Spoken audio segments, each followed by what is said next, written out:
लहलहाती फसलों से धरती, हर चेहरे पर है मुस्कान, खुशहाल हुआ है अपना किसान, पंजाब किसान। पंजाब सरकार किसानों की बेहतरी के लिए प्रतिबद्ध है। खाद, बीज और बिजली की आपूर्ति से लेकर फसलों का उचित मूल्य सुनिश्चित करने तक हर जरूरी कदम उठाए जा रहे हैं ताकि किसानों को अधिक लाभ मिले।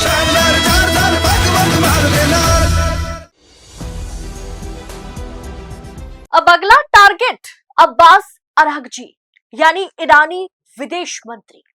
कैसे एक फोन कॉल ने इस्लामाबाद टॉक को बर्बाद किया, किस तरीके से इस्लामाबाद टॉक की दी एंड हो गई, बताऊंगी आगे आपको, तो आखिर तक वीडियो में हमारे साथ बने रहे।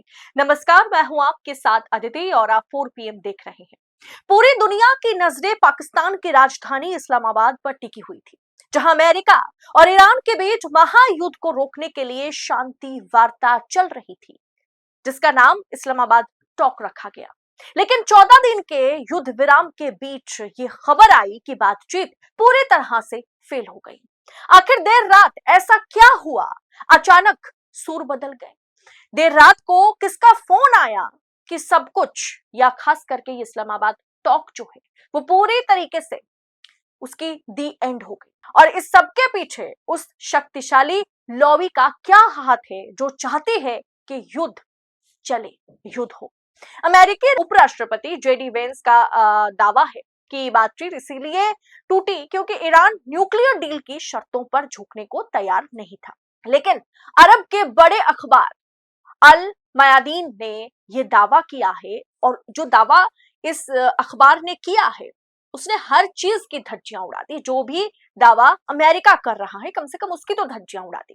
रिपोर्ट के मुताबिक अमेरिकी डेलीगेशन बातचीत के टेबल से हटने के लिए सिर्फ एक बहाना ढूंढ रहा था। तड़के सुबह करीब 2:30 बजे अचानक अमेरिकी सूर जो है वो बदल गए और वे भेंट जो वहां पर मीटिंग चल रही थी उसे छोड़कर वहां से वो निकल जाते हैं। दरअसल वॉर हिस्टोरियन अमरीश मिश्रा, जो कि बहुत बड़े वॉर हिस्टोरियन हैं और एक वरिष्ठ पत्रकार को इंटरव्यू देते हुए उन्होंने कुछ ऐसे खुलासे किए, और तमाम मीडिया, इंटरनेशनल मीडिया ने जो रिपोर्ट छपी है उसके मुताबिक ट्रंप होर्मुज की खाड़ी यानी स्ट्रेट ऑफ होर्मुज में ईरान के साथ एक गुप्त इनडायरेक्ट पार्टनरशिप चाहते थे। यानी होर्मुज जो है, स्ट्रेट ऑफ होर्मुज जो है, जिसका मतलब जिसकी पकड़, जिसका ये ना पूरी कंट्रोल जो है ईरान के पास हो, उसमें अमेरिका पार्टनरशिप चाह रहा है कि आप इनडायरेक्ट पार्टनरशिप हमें दे दें। ट्रंप का इरादा तेल के इस सबसे बड़े रास्ते पर नियंत्रण साझा करना और वहां से पैसा कमाना था। वे इसके बदले न्यूक्लियर और मिसाइल की सारी शर्तें छोड़ने को भी तैयार थे।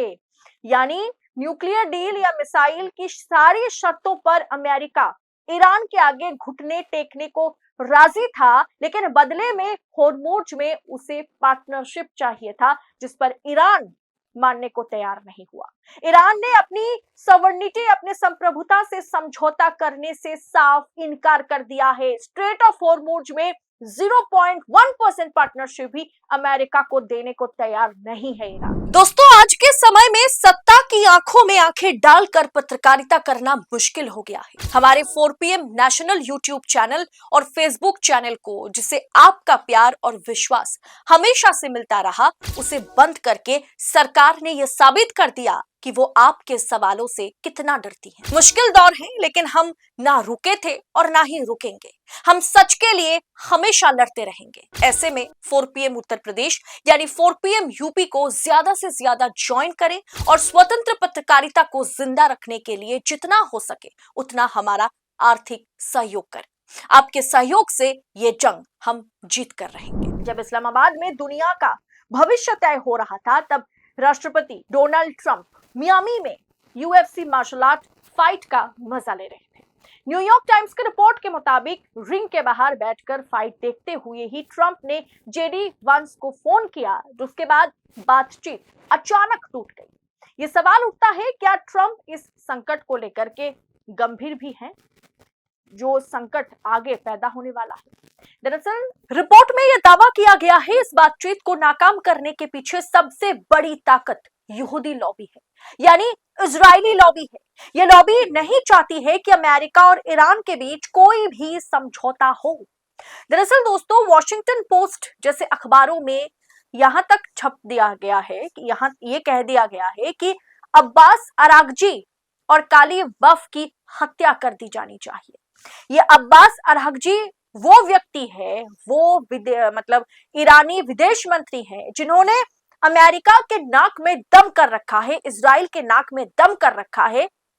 यहां तक कि इसी अब्बास अरागची ने मीटिंग टेबल पर अमेरिका को घुटनों पर ला दिया था। अमेरिका न्यूक्लियर वेपन के लिए, मिसाइल के लिए सभी शर्तें, ईरान के सभी शर्तें मानने को तैयार हो गया था। उसको बदले में क्या चाहिए था? स्ट्रेट ऑफ हॉर्मुज में इनडायरेक्ट पार्टनरशिप।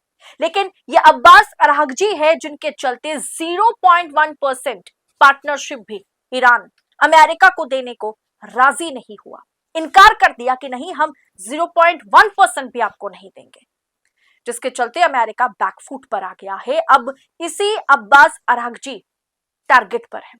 इजरायली मोसाद, अमेरिकी CIA के टारगेट पर है अब्बास अरागची, जिनकी हत्या कर दी जानी चाहिए। इस तरह की बातें की जा रही हैं। कौन कर रहा है? इजराइल। कौन कर रहा है? किसे कह रहा है? अमेरिका को, ताकि ईरान को डिटेक्शन पर झुकाया जा सके। वार्ता विफल होते ही टर्की राष्ट्रपति ने बेहद आक्रामक बयान दिया है।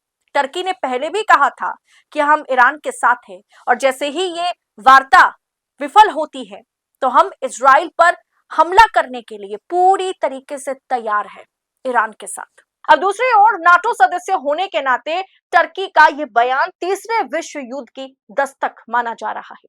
अब दोस्तों, भविष्य का जो संकट है, जैसे तेल हो, गैस हो, ये तमाम चीजों पर कितना मतलब इसमें कह सकते हैं महंगाई किस लेवल तक पहुंचेगी, दामों में कितनी बढ़ोतरी होगी, इसके बारे में नहीं सोचा जा रहा है। और शायद अमेरिका को इससे फर्क भी नहीं पड़ता।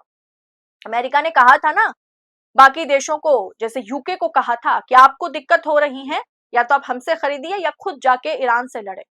अमेरिका को तो कोई तकलीफ नहीं है, तेल गैस तमाम चीजों में अमेरिका को कोई तकलीफ नहीं है। अब दोस्तों, इस पूरे रिपोर्ट से दो चीजें सामने निकल के आती हैं कि एक, कि अमेरिका इस्लामाबाद में पाकिस्तान को इजाजत देता है कि हाँ, हम मीटिंग में बैठेंगे, इस्लामाबाद टॉक में ईरान के साथ बातचीत करेंगे, और अमेरिका न्यूक्लियर वेपन के लिए, मिसाइल के लिए, इन तमाम शर्तों पर, इन शर्तों को कबूलता भी है। लेकिन जो स्ट्रेट ऑफ हॉर्मुज में वो अपना हिस्सा मांग रहा है, डोनाल्ड ट्रंप जो हिस्सेदारी पार्टनरशिप की मांग कर रही है, उसे ईरान ने पूरी तरीके से नकार दिया है, जिसके चलते अमेरिका बैकफुट पर आ गया। एक कॉल मियामी से डोनाल्ड ट्रंप JD वेंस को करते हैं, और वहीं पर सारा सब कुछ खत्म हो जाता है। इस्लामाबाद टॉक वहीं पर उसकी दी एंड हो जाती है। तो फिलहाल दोस्तों, इस रिपोर्ट पर आपकी राय क्या है? क्या अब आपको भी लगता है जिस विदेश मंत्री ने अमेरिका को घुटनों पर ला दिया है, अब उसी विदेश मंत्री के असैसिनेशन या फिर उसी विदेश मंत्री को खत्म करने की षड्यंत्र साजिश अमेरिका और इजराइल रचेगा? आपकी राय क्या है इस पर कमेंट बॉक्स में हमें बताइएगा जरूर। और ऐसी तमाम खबरों को, अंदर खाने की अपडेट को, इनसाइड स्टोरी को इसी तरीके से पाने के लिए 4 PM के साथ बने रहें। मुझे दीजिए इजाजत। बहुत बहुत शुक्रिया आप सभी का। जय हिंद, जय भारत।